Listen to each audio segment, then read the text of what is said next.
an opportunity for ourselves and for our loved ones. And some people have been on this land for many generations that can be counted. We are all settlers here on Turtle Island, and we want to be able to make the connection from Oceania to Turtle Island. And those of us that are zooming in from uh, the Ohlone land up north, the ancestral lands of the San Francisco Bay Area. I'm zooming in from the Van Yuma tribe, ancestral lands of the high desert of Southern California. And then one of us is zooming in from Hawaii, the ancestral lands of the Kanaka Maoli. So we definitely want to recognize um, the land that we are on and that we are living. The other aspect is also to be able to understand that this capitalistic economy that we're a part of uh, was due to exploited labor by enslaved Africans and indigenous people. So we also want to be able to acknowledge the elders, past and present, for those who um, have given of themselves uh, for their stolen labor on these stolen lands. So let's get to know some of our panelists for tonight. And first up, we have Angel. Angel Filimohala uses he, they pronouns. He was born and raised in the Bay Area. He studied sociology and computer science with an emphasis in decolonization at the University of San Francisco. He's a multi-talented, artistic, creative in pursuit of expressing their truest, authentic self. Aside from his education, he enjoys creating art through fashion design, music, poetry, dance, painting, and digital art. They hope to inspire those who are of Pasifika, Latino, and the trans experience. Our next panelist is Meana Alexander, or May, and he uses he, him pronouns. Fueled by passion and purpose, May Alexander is an Afakasi Pasifika Trans Man, making waves as a community organizer in the San Francisco Bay Area. May uses he, him pronouns. May is currently a director for the Pasifika Trans Men Network, embracing diversity, creating change, breaking barriers, and spreading love wherever he goes. He stands tall as a pillar of hope and for change. And next up, we have Thorin. Thorin Black is pronoun friendly. He is of Oceanian descent from Samoa. They immigrated with their immediate family to Hawaii and has been tending to his passion for acting, singing, and dancing. They are a proud member of the queer community and continues to strive to build a safe space for the next generation of Pasifika queer folks. Thank you all for taking the time to be together tonight so we can discuss why it's so important to vote and also what's on your mind when it comes to the elections.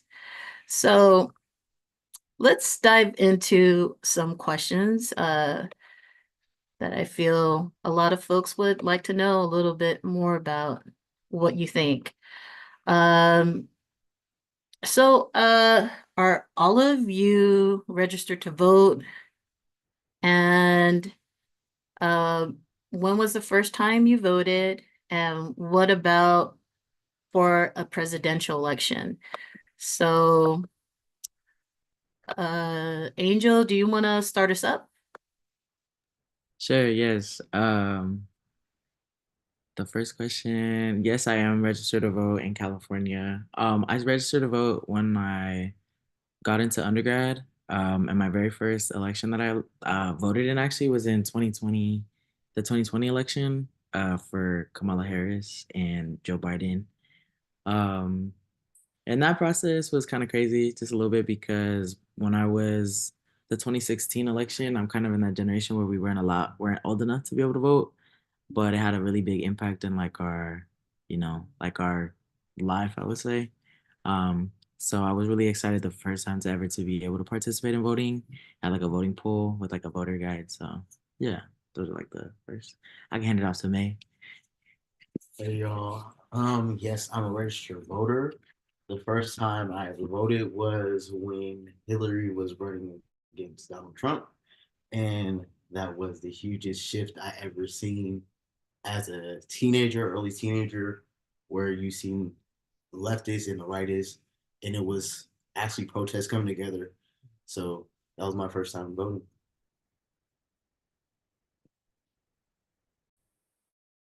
Awesome. Thorin, what about you? Yes, I'm registered to vote. Uh, I actually, this is my first, the upcoming one would be my first time voting. I have my own reasons, but um,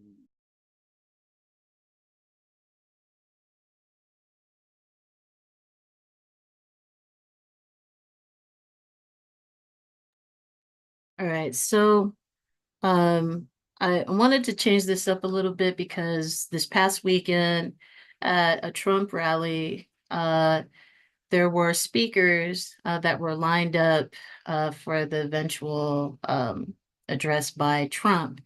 And what I wanted to find out from you all is, um, did any of you catch like some highlights regarding um, there was a comedian that by the name of Hinchcliffe that addressed Puerto Rico as a floating island of garbage.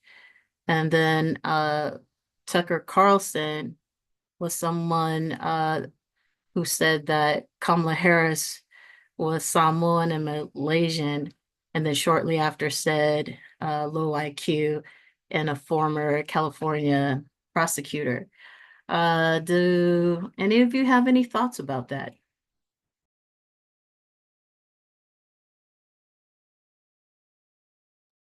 I could speak to like the comments made about, well, I don't know. I just feel like for some reason they feel so comfortable calling like US territories that are literally impacted by US imperialism like piece of trash. And I feel like the implications of that language is very a lot deeper than what people understand it to be. Especially as a Latino, like I know a lot of Puerto Ricans right now, they're going crazy. They're like, really? Like, all right, we're trash, we're trash. But again, like that's like the hateful rhetoric that they choose to use to like describe other populations, especially like I don't know why they always I don't know. It's just very it's frustrating because now like it feeds into the hysteria and the hatefulness that people already have, and it kind of allows and condones that it's okay to talk about like other ethnic groups and other groups in a very hateful way, and I don't appreciate that. I don't like it. And then yeah, I'm gonna just put that out there. Very dangerous level of language there, I would say. Yeah.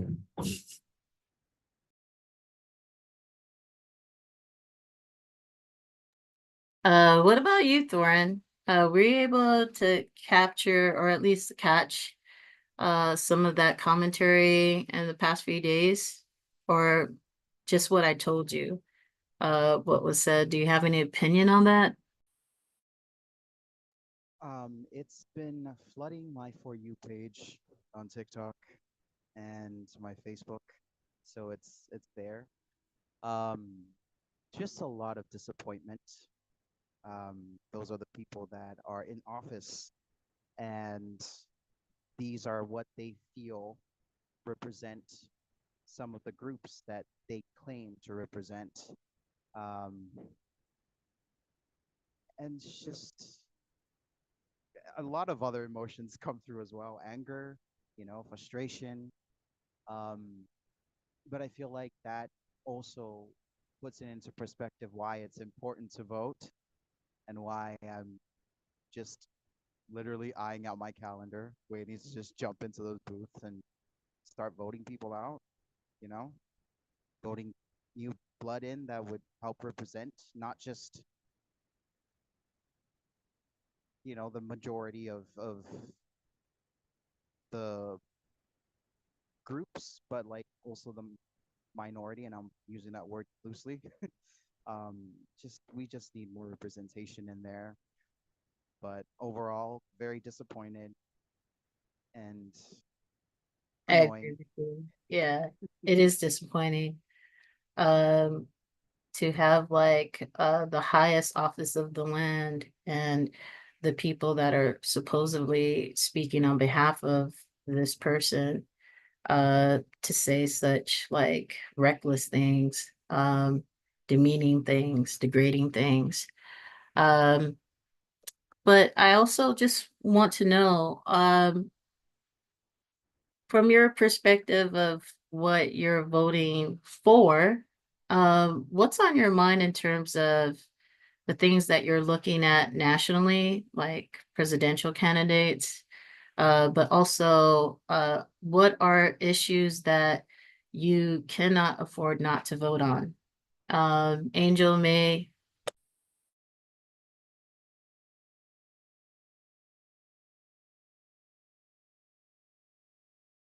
Right. On this upcoming election, I'm actually huge on the immigrant deportation. Having a father that was an immigrant, having multiple family members that are, they make up the United States, and these laws are super strict. When it comes to stuff like selling, you can sell cannabis and you can get deported for that. But on us, if we're U.S. citizens, just slap on the little wrist and go out your day.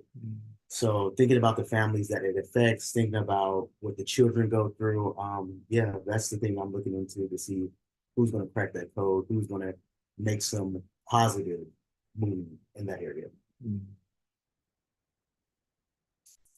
Mm. Mm. Um, were you gonna say something, Angel? No, I think I was just like kind of piggybacking off the what May said. Um, I haven't even looked at the ballot that was. I didn't even know that government. Um, but like in terms of like higher deportation, it's insane. But I think something that interests me is probably like I don't know for California. I don't. It's not on the ballot, but thank God. I know uh HRT, especially access to hormone replacement therapy in terms of for like a lot of queer people federally. I know across the nation, they're banning there's a lot of anti-LGBTQ legislation specifically around um, just access to hormones, which is going to play a big part in if trans people are able to, live freely and exist how we exist.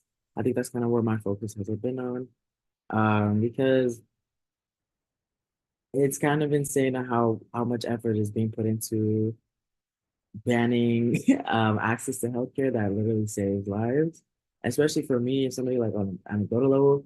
Um, I feel like HRT changed my life so that I was able to just exist in the way that I need to exist and to have mental stability, to feel in alignment with who I am, and just the amount of stuff that the other folks that don't really see humanize us for who we are, um, they're going ham, and that just means that we gotta go harder as a community, to make sure that we're safe and like we create like statistics or just vote. We're on the ballot that we're just gonna stay safe. I know California is a sanctuary state, thank God, but I know a lot of people out like in the Midwest and like in the South, even Florida, especially Texas too, they are not going to be safe after this one.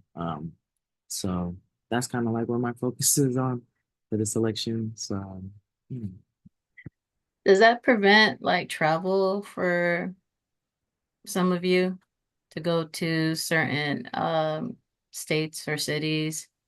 Would you rather just pass than have to deal with any kind of repercussions for, like, say for instance, someone knows about you, right? Um, And what if you're not passing? Um, has that ever crossed any of your minds to avoid travel?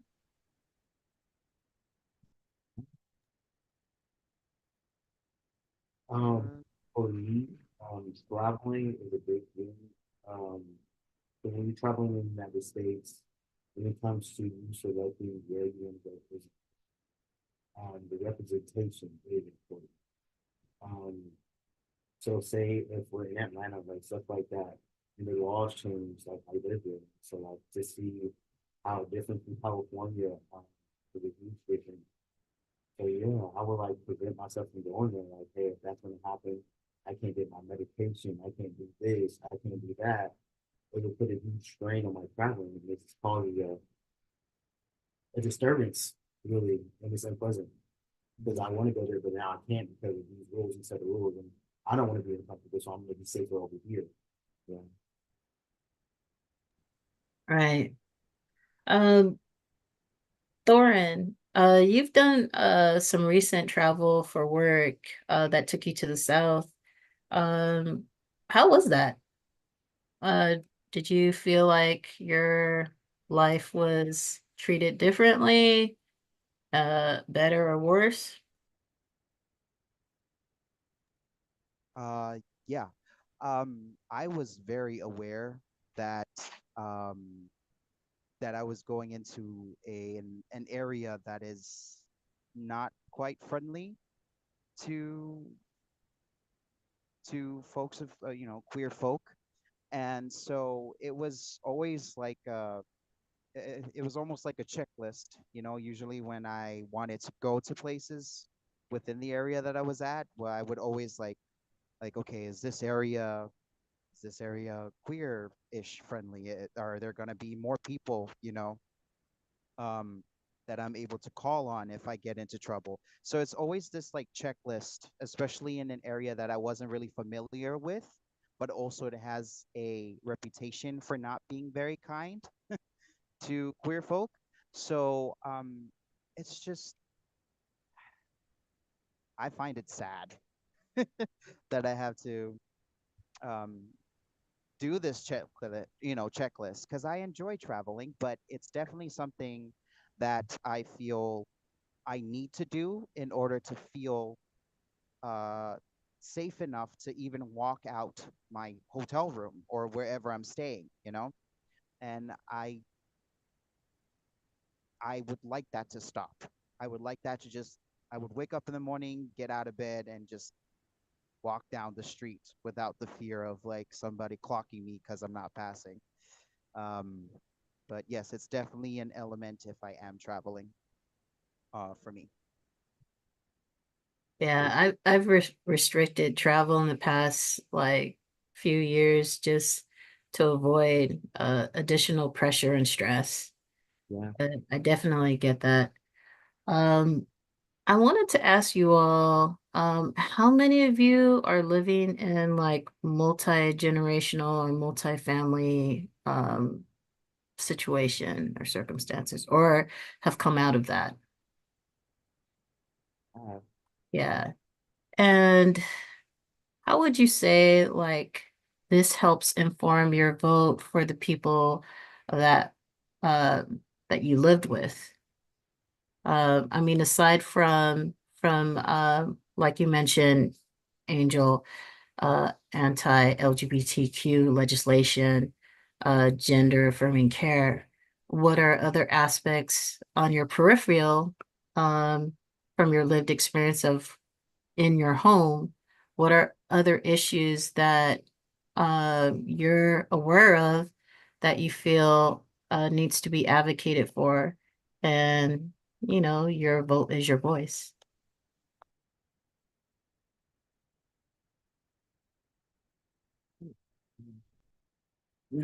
it's funny you say that because I feel like the OGs, especially in like Polynesian households, they lean a lot more to the right, very conservative, but they don't understand the depths of what their roots mean. Like I have, like kind of like what May was saying, like my grandma, she came here as an immigrant, and I don't think she's able to participate in voting, but that's a privilege that I have that she's been able to give to me because she had my mom here in the United States and I'm her descendant. So I kind of have to be mindful of when I am voting because I'm voting for her. But then even like I have an uncle, he's a U.S. national from American Samoa. I think they're able to participate in elections, yeah. But I don't know. But also on the ballot, it's gonna be reflective of like what's gonna go back on at home. But again, his voice is probably not gonna be as large as than us who are just like here in America type stuff, if that makes sense. Um, I'm not too sure, to be honest. It's like trying to educate everybody on everything at the same time. However, I feel like OGs like they're very stuck in their ways. So if they don't want to hear or be educated on certain things, they're not gonna want to. Mm, especially when it comes to like anything that has to do with like being queer. Because yeah, but it's not always just black and white, the spectrum. So Yeah, no, I appreciate that. I'll just say that folks that were born in American Samoa, they're US nationals, unless they've gone through a pathway for citizenship here in the US. They can't vote in the presidential elections or actually any elections that are held here. So most of it is like bounded toward American Samoa. So yeah, we're not US citizens unless you've gone through a pathway to citizenship here. Uh, so that's something I want to pose to you all. Um, Kamala Harris proposes in her policy platforms like $25,000 to help folks with a down payment for first-time buyers for a home. Also, if folks are thinking about having children, there's this $6,000 credit, right? Um, and also if you're a small business owner or would be, instead of 5,000, she's raising it to 50,000 to start, your business. So that's one aspect where her policy plans economically seems like it would really help those who are in the middle class or those looking to be entrepreneurs. And then I know like one of the plans on Trump's policy platform is that he wants to get rid of the Department of Education and send that back to the states to manage. So I don't know. And then I think I heard that one of his proposals was to initiate tariffs on foreign countries that have products being shipped or purchased here in the United States, but I think he has a different thinking about how tariffs work, that in the long run, it gets charged to the companies, and then the companies then in turn charge the consumer to make up uh, those supposed like taxes on products for those for foreign countries. Anyways, what are your thoughts, Thorin or Angel? Like I just kind of laid out a couple of things that I read through both of their policy platforms and um anything appeal to either of y'all? Any of y'all?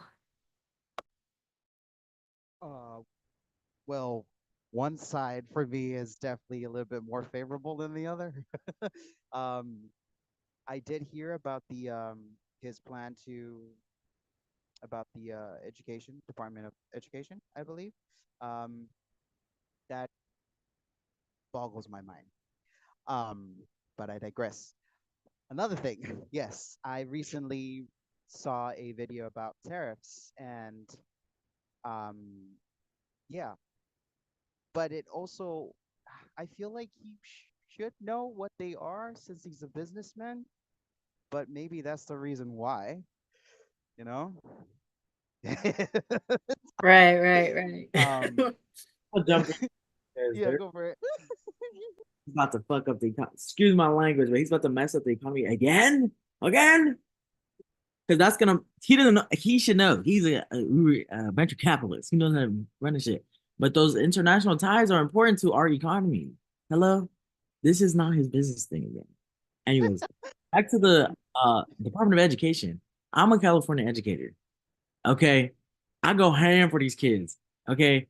If we lose more funding, I don't think anybody else is gonna stay in education. I'm being so honest. Because as a teacher, as somebody like I put my heart and blood into educating the brains and the minds of the next generation, and we're still dealing with budget cuts. We're still dealing with budget cuts.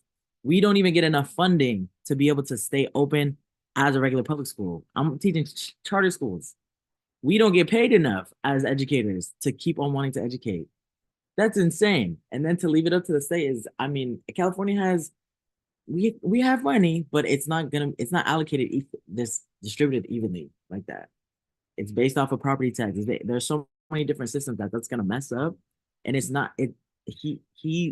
There's nothing in between his ears for him to understand that he's impacting so many different lives. There's so many children that literally rely on the education system to just be able to have free reduced lunch, to have access to everything. And he's just like, no, let's just get rid of it. It doesn't make any sense. And I can't. This is insane. I don't understand. I don't understand. Yeah. This is a perfect segue into just making this comment that all the views that are being shared are by the individuals that are expressing themselves that happen to be Pasifika Trans Men. Um, so it's their opinions only. Also, I think when we think about gender affirming care, or healthcare. That's the umbrella. But underneath healthcare, obviously, it would be really nice to have universal healthcare for everyone. Then there's also gender affirming care. There's also reproductive care. And a lot of people think it's just a woman's issue alone, but actually, it also includes trans men, non-binary people. It affects a lot of people's living situations, whether they're in a family or not. Um, do any of you want to speak to that? Because I feel like when people think about reproductive justice, they automatically think woman, but it's also very relatable to other people like non-binary and trans men. What are your thoughts? Yeah. I so recently, maybe about, well, actually not recently, about 3 months ago here in Hawaii, they did the first ever annual. Well, they're gonna make it annual, but first ever affirming conference. Um, and it's just they invited a bunch of care providers, families who happen to have non-binary folks, trans folks, and it was just a bunch of people wanting to learn about what it means to be a trans person. And I was part of a panel there, and it was different walks of life, and it was just on how having gender affirming care is important, and just seeing all these seats filled up, um, from parents to like kids to like teenagers who wanted to learn more. It filled my heart with so much joy. But I would like to see that in a stadium. And I want to make that a little bit more bigger than a lecture room, you know? And so I feel that it's a good step, and they're going to do another one next year. So I'm excited to help out more about that. But I just feel that it's important, like you said, that um,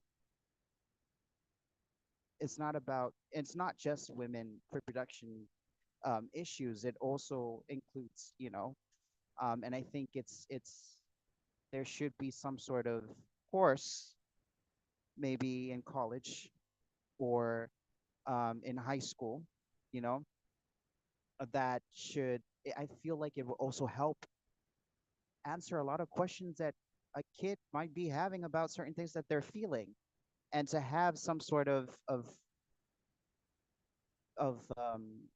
some sort of education or something to know about it, I think that would help them greatly. um yeah, I think, and it would also help mentally, you know. Yeah. Yeah, I wanna add on to what Dawn was saying. I feel like having a language to express yourself would have been super helpful for me, even in high school. Like when we had health class, I was like, this is very cis hetero, like normative, and I'm queer. I'm not even in the curriculum. So how am I supposed to know what it's safe to, like, be able to educate myself to be safe as a queer person? And kind of like including myself in the narrative, or just including myself so that I don't feel like, yeah, I'm not seen or visible. I think a lot of queer people, or at least maybe people of the trans experience, like have kind of delayed being able to exist how they want to later on in their life because they don't see anybody who looks like them. They don't have the language to express who they are. They don't, you know. At least that was true for myself. And I think it's a great idea that, but I'm saying, like, just giving students or just the knowledge.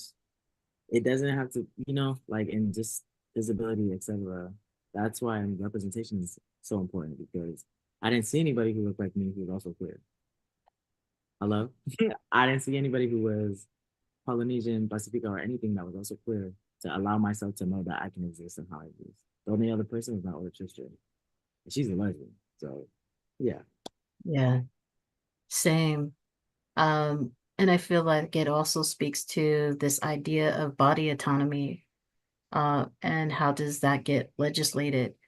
Where, people don't have problems passing bills to get Viagra or Cialis to men who need to, I guess, um, bring up their stamina, right? But when it comes to other people who have different needs for their body and their progression as a person, uh, let's legislate certain people. And so I think that's also some awareness around body autonomy and how that relates to gender affirming care, how that also relates to reproductive justice. And, underneath this umbrella, I am thinking, there's many ways that we can be educated and be informed about like what proposals, what propositions are out there, because when it comes to legislating bodies, they have no qualms in legislating women, non-binary and trans people's bodies. And there's got to be better ways to let people know that taxpayers like ourselves, have a right to have autonomy and sovereignty over our bodies. Anyhow, thank you all for like chiming in on that. Um, and I also wanted to bring up a topic that I think is relevant because it happened recently with the hurricane Helene as well as Milton, devastating, North Carolina, Florida, gosh, Tennessee with the Helene. But also, we see that this is happening in Oceania on a more consistent basis. What are your feelings about climate change, and is that a priority for you when you're looking at both presidential candidates? When it comes down to it, it's a priority for me. Like we were saying, we haven't been for like thousands of residents were affected by the fire. So things like that, and then you come back across the ocean, and then you have, like you said, Hurricane Helene, all that. But then suddenly they had to support it, they had that energy. So trying to find a balance between the people, like it's not always give or take. It's like it's always got to be humanitarian. Okay? And not always a business side. So whoever has that humanitarian figure or language or who's here for the people, by the people. So that's I think it's also important because we are indigenous to Oceania, and our islands are sinking because of raising sea level of climate change.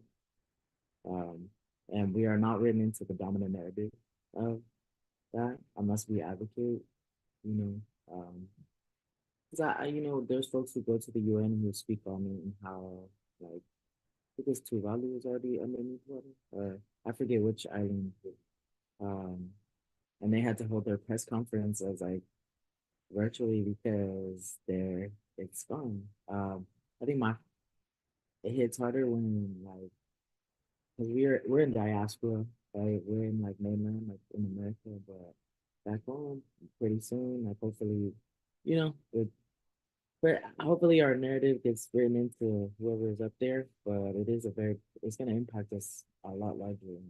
I would never want to see like Hawaii go down or even Tonga or Samoa, Fiji. So, and especially like I don't know, we have such a vast ocean, but we also need to take care of her.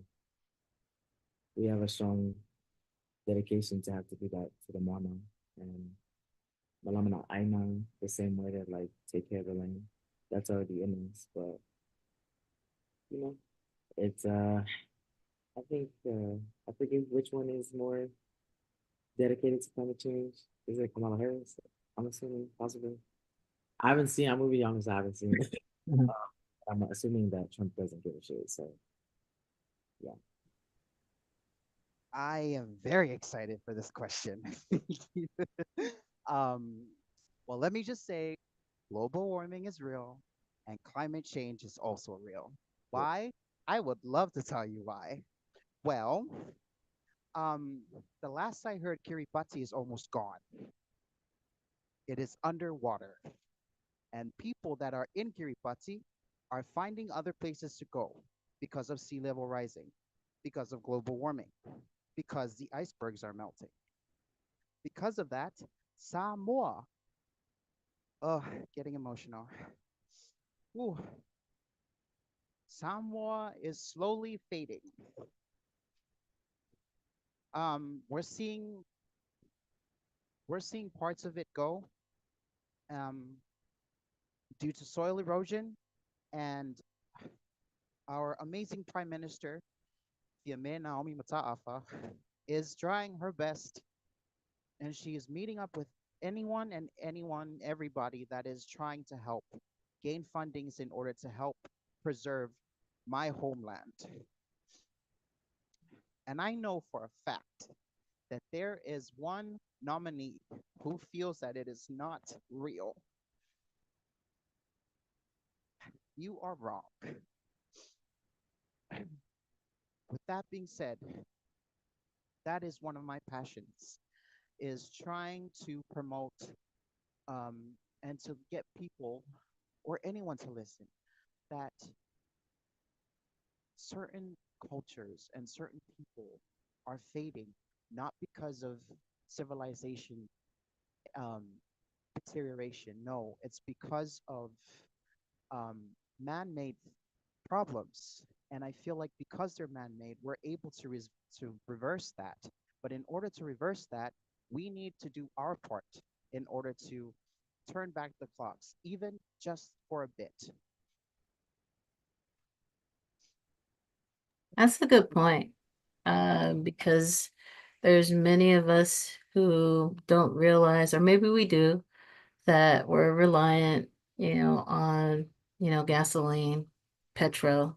Um, are we willing to get a hybrid car? Are we willing to like make certain changes? And also, I've read some articles that even going toward a plant-based diet will help like the ecosystem. Um, so I feel like you're right. Like, what can we do personally? But also like looking at um policy platforms for either candidates. And you're right, there's one that clearly denies it. And there's someone who's trying to work with a more green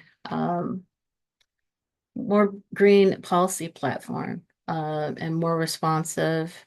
I think has been pivotal in rejoining like the Paris Accords during this administration, and then we'll probably continue it. Um, but it's devastating. Like if we don't make certain changes by like the year 2060, we'll see more and more island groups that will just continue to erode, due to high sea level rising. And there's going to be a whole lot more um, of our Pasifika siblings that will become climate refugees. And, are we just going to turn our backs to them? So thank you all, for chiming in on that. Um, Another topic that I'm curious to know how you're feeling and what you're leaning toward is, um, do you have any thoughts about maybe limiting the terms of Supreme Court justices? Um, the ability to expand the SCOTUS, because right now there's a finite amount of justices that can be, on the Supreme Court. What are your thoughts about that? Because we know that even though um, the former president wasn't even currently in office, the justices that he appointed were able to overturn Roe v. Wade. So I was just kind of thinking, what are your thoughts about expanding the court and then also putting term limits on justices? I mean, you can't be very effective if you're like, so much older that you're forgetful. And, again, it's like, do we want to make sure that even they have a dignified way of like retiring, at a certain age? What are your thoughts? Hmm. I feel there should be less of them. And I also feel there should be terms appointed to them. Um, and evident to Roe v. Wade.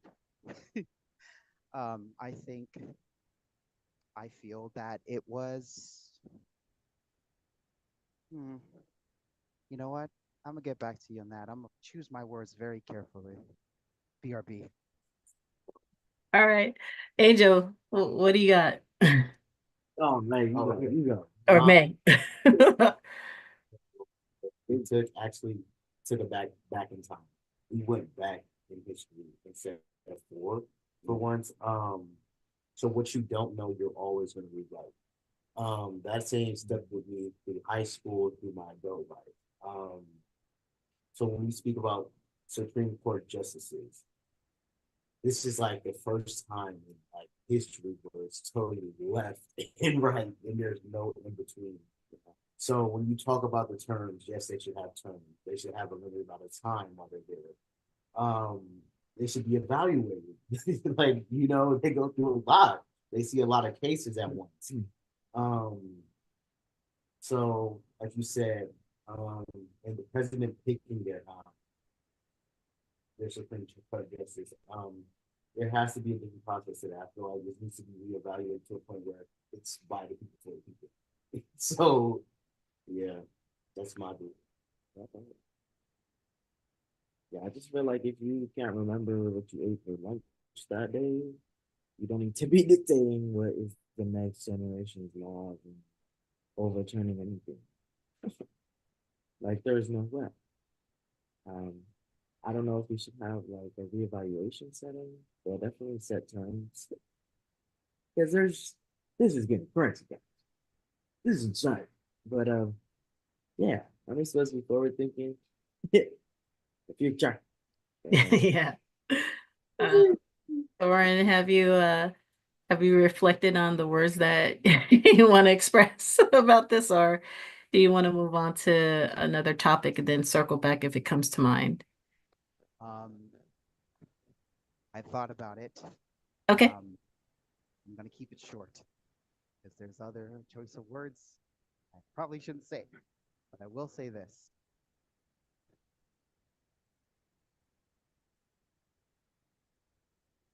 Handmade tale. That's all. That's all I'm gonna say. I'll make the, yep. Yeah, that's pretty graphic, and Well, uh, you're not the first person to actually make that analogy and comparison of what this might seem like, especially if Project 2025 actually comes to fruition. It is very reminiscent of The Handmaid's Tale, of what might happen to different type of demographic folks in our population. Um, there is one other topic that I wanted for you all to give me some sort of input and feedback, and how does it seem for you all? Do you think we need to have some sort of law enforcement reform with regard to maybe training, maybe removing qualified immunity for certain officers that exert excessive force on members of the community? Just want to get your thoughts because it was an issue back in 2016 platform about police reform, and do you think it's still vital uh, today?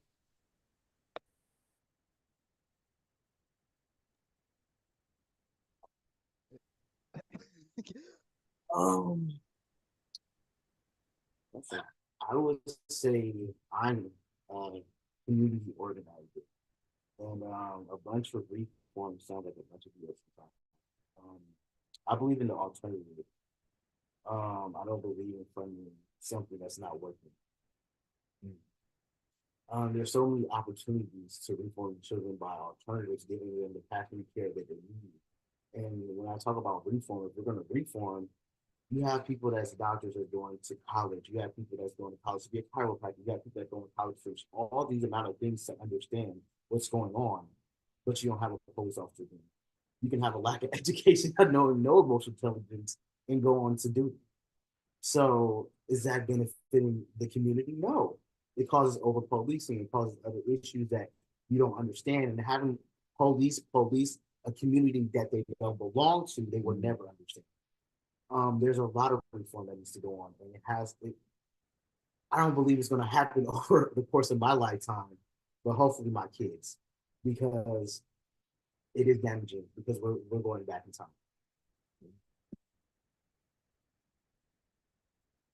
yeah. I mean, even earlier this year. Um, Sorry if you hear firecrackers going off. I'm assuming the Dodgers won and swept. What? The Dodgers So won? the neighborhood is excited. Um, but Thorin, did you have any thoughts to add about police reform or law enforcement reform? Um, I think it needs to happen. I think it, and it's gonna take a while because that um, we're gonna have to dig like really dig to try and to get to the root of it. And because of that, like you know, like May say, it's gonna take a while. We might not even see it, Yeah. but it needs to happen. And if it is, it needs to happen now. But I don't see no steps. I would like to see steps. And if I don't see steps, I'll put down the first step. Let's go. Yeah, I think we're all in cahoots with that, of course. Like, there's no, I mean, earlier this year, we already seen it starting up again. And it's like, I don't understand. Like I was saying, why are we funding like, what are you serving and protecting? Because you only serve and protect one demographic. But when it comes to, uh, let's be real, like, I don't even want to get into what's already understood. But again, I think they use that badge as a way to be able to exert and exceed their power structure, their power authority, and they can. They get away with it. And it's part of the infrastructure, how they're built into that. Now, how do we educate cops on how to humanize people? I don't know. That's a different separate conversation, but it's been kind of consistent and it's been going on for so long. And also, there's no time to wait for that reform. Just make it happen. There's a I don't know. It's like at least for me, it makes me think of if I want to have kids, do I really want to bring them into the world?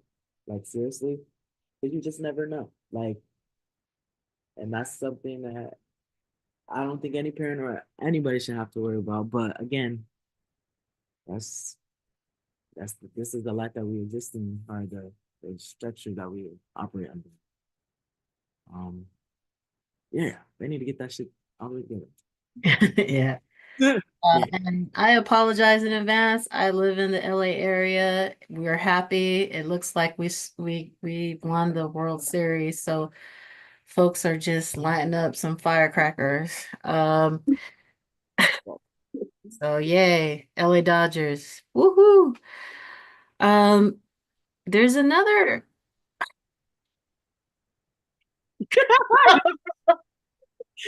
He said, there's another question that I wanted to ask y'all about.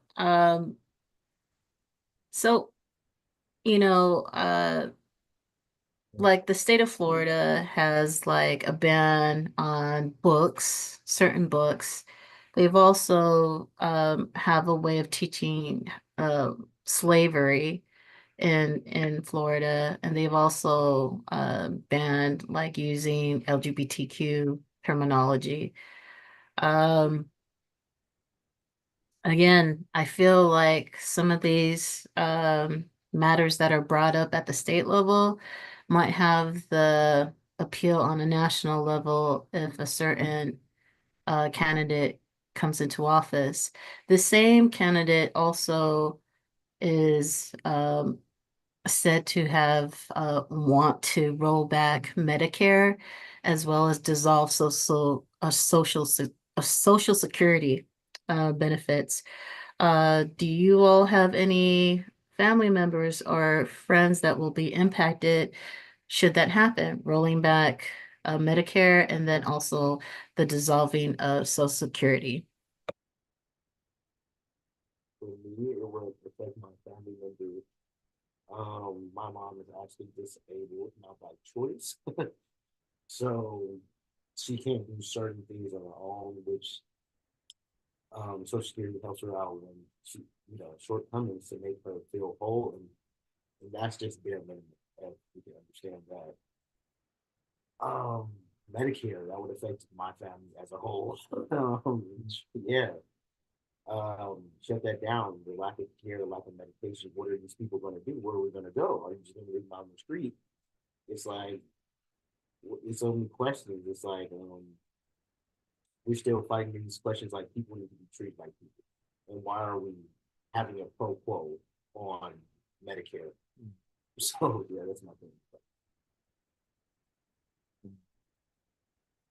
my grandma might uncle, my grandma's better get social security. Still, those are my OGs. And it's like they work for that, but now I suddenly I don't get it. It's crazy. This is more insane than I thought it would. I didn't even know. That yeah, that. I mean, it's a lot to cover, and I Yeah. believe like, for folks that might be in a house that's divided, where folks are conservative and others are more liberal leaning, that these conversations, when they come up, it's like, even when you try to explain to them that their benefits are basically going to be reduced or eliminated if certain people get into office, but yet and still, that doesn't change their mind in terms of like voting for not their self-interest. Um, but it brings me to this other topic. Um, Probably you've been thinking about it as well as your colleagues and friends. What is your take on both candidates with regard to um, their policy on war? So, with the Ukraine and Russia, with Israel and Gaza, Lebanon. Oh, wow, you are situating yourselves over there. Um, I just wanted to get your take because it seems like both candidates aren't necessarily like going to do anything different other than like what I heard Trump say that you'll just have a talk with Putin. But that doesn't necessarily mean that Ukraine will be intact. But what are your thoughts about both candidates and their positions on foreign foreign affairs? It's like having worse than worse. Like, come on, For me, to take the back seat while making the most noises, and to be like, I'm here and I'm out of it. Right. To start something, to supply stuff, and leave people out to dry is the most messed up thing you can do. To see the children, to see the families, to see Gaza, to see America go silent, but was so loud. Um, to see states that don't want to seize fire, to go out there and be a part of the community with my indigenous people and with people of the land, to see them hurt is a whole nother feeling. And America's not stepping up to say, hey, I need help you. Instead, they're saying, hey, when you help people, that's always been giving a little bit of this in your pocket. Um, it was heartbreaking. It, it's no different than I would say when we see out here, like they just don't care. Like to say it like that, they don't care. They don't care to see people lying in the street, bodies there, this and that and that. But you're making deals with these people. You're taking care of their pocket. You're making trades. You're doing all of this, but you're not helping them because you're scared of them. We all know. right. But hopefully, someone is willing to throw in that life raft for them and say, hey, let's team up and not think about it so politically and think about it so, hey, these are people that's dire need help. Make some ways like asylum here. Can they come over giving them the resources they need if you don't want to be so involved? So yeah, there's ways around it. So let's see if they can do it. Hopefully. I mean, the United States is actively participating in a genocide. Israel is our number one proprietor for U.S. arms and everything that we send to them is insane. We sent them how many money of our tax dollars? Billions to what? To go kill Palestinians. Insane. Yet our U.S.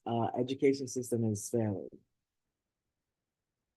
Priorities messed up, and personally, I just don't. It's insane. It's insane. I think, like May was saying, like we it's worse and worse, and somebody really needs to. We need to hold the institutions accountable for our tax dollars. I'm not part of. I'm not. I don't want to fund that. I don't want to be part of that history. I don't want to be part of the reason why there's so much. There's a big disenfranchisement of Palestinians in this generation. Whole lineages are being wiped out.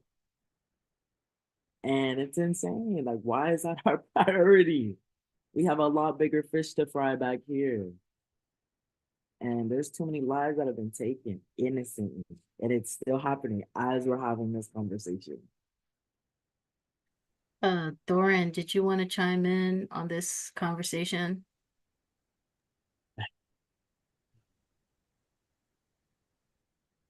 I'm with May. I'm with Angel. Yep. I don't.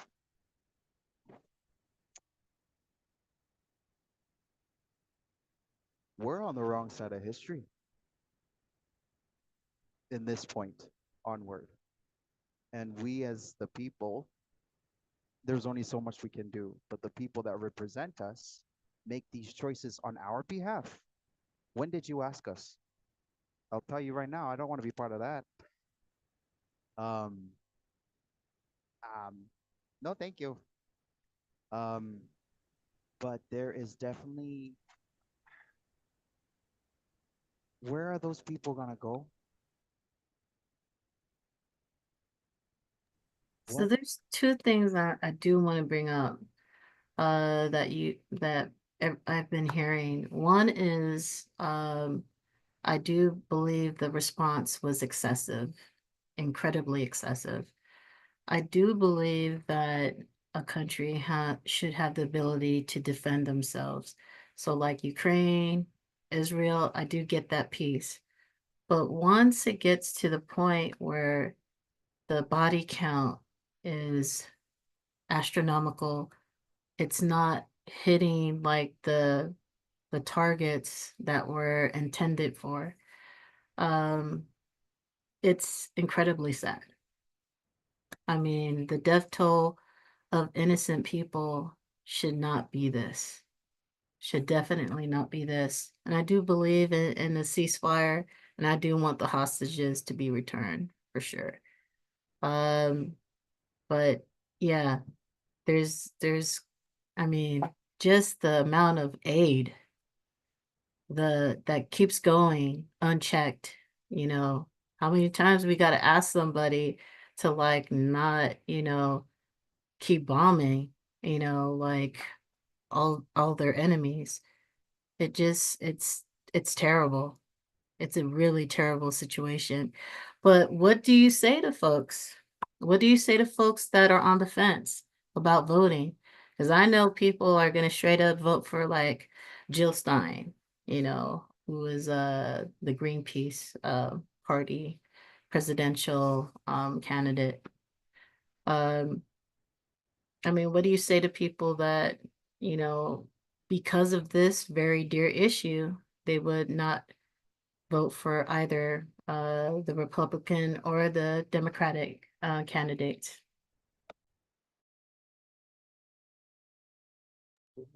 Um, I would say their vote will matter still, regardless. If you're not voting for the two main candidates, the reason why I say that, we have propositions, we have bills that are in effect, we have all these things that are in your community that's going to directly affect everything. So it's not always just about the two presidents on top, which it is. You have representatives that we need to go for. We have a lot. So reading about, about it, understanding the language, what's on there. I would say go ahead and vote because your vote still matters regardless. It's important.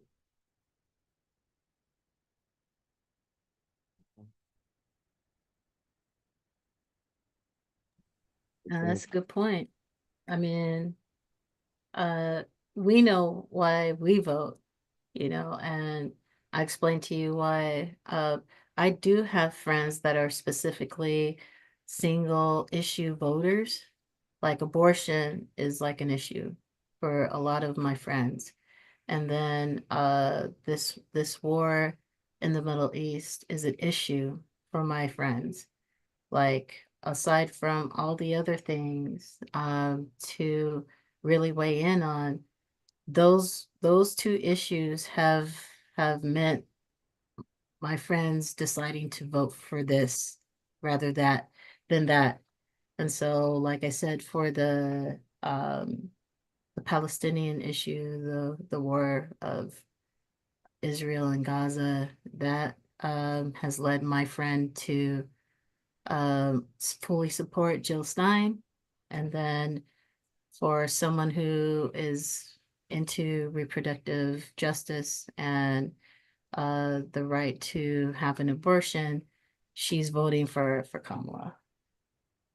Yeah. So I think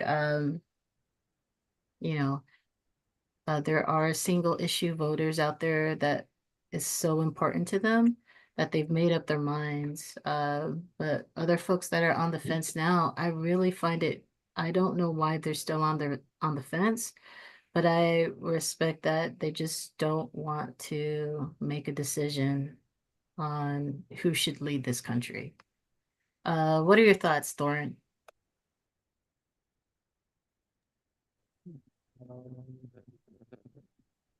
Please go vote. Um, it's important.